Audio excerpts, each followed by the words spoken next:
Leanne, obviously a difficult one to take in the end up. What was your assessment of that one? A sore one. A sore one when you come away with the game with nothing. But in reflection, I know it's easy to say that, emotions are running high probably even at this stage coming off the pitch, but I'm not sure we deserved much from the game, which sounds silly when you go 2 goals up. I just felt we didn't have enough control at any point in the game. The goals that we conceded were really disappointing from our perspective. And the manner in which we came out in the second half just probably played into Hibs' hands, and we gave them far too much incentive to get back in the game. Certainly at 2-1 it always kind of feels like that anyway. It's a tough scoreline if you don't then go and get the next goal. And when it goes 2-2 you always felt the momentum was going to swing. So really frustrated, really disappointed. The players are hurting, but it's another opportunity for us to look at it and reflect. Keep saying it's still early enough on in the season, which it is at this point. By the time we come next week against Hamilton, we've played every team, we know what every team's about now, and we know what to expect, and I think we understand what we've got in the dressing room and how we can look to improve, and we need to bounce back and be better. Yeah, what would you sort of put that down to? Obviously the team going up 2-0, you're in a really good position, but obviously from there on in, what happened, what would you sort of put that one down to?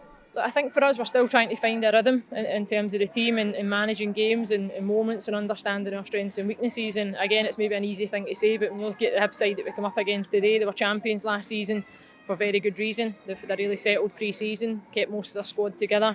They're a finely oiled machine when you look at it like that, and they know exactly what they're good at. So for us it's about then trying to counteract those moments, trying to grow and trying to develop as a team just now with a new style and a new identity and a new manager, and a lot of other things that have changed along the way. And that happens when you're on the pitch and you're trying to feel each other out and you face those moments of adversity. It's then understanding who you can look to and who's going to make a difference, how you manage that as a team. And I probably felt that was a bit this afternoon, that we've just fallen short.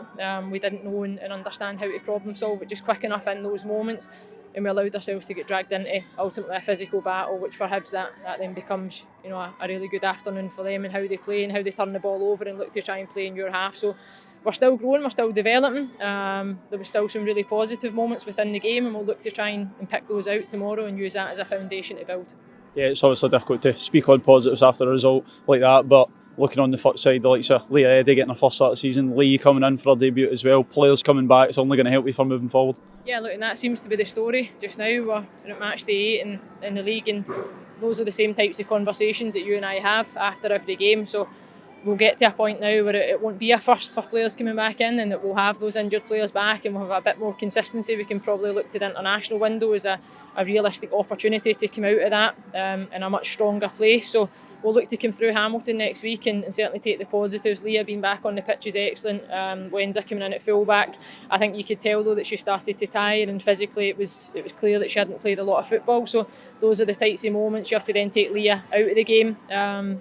Because she's just returning from injury. Jess Pegram had been off all week with flu and had been a bit under the weather. So those are the types of things that you're faced when you're looking to try and manage the dynamic of the group. But as I say, there was enough positives in there as well. I feel frustrated for the group just now, and clearly we're disappointed. But there's enough positives that we can understand where we are, and that we do actually have enough in that dressing room to go and compete this season.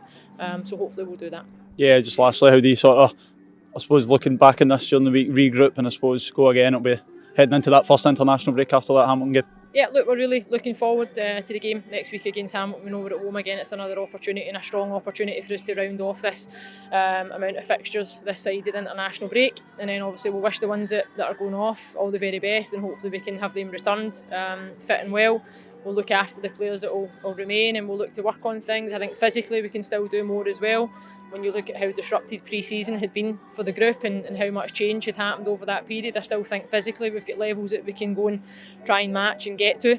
So if we can try and achieve some of that over the next couple of weeks, as I say, I think we'll be much better placed. But these types of afternoons only add fuel to the fire, certainly for me, and I hope that the group feel that too.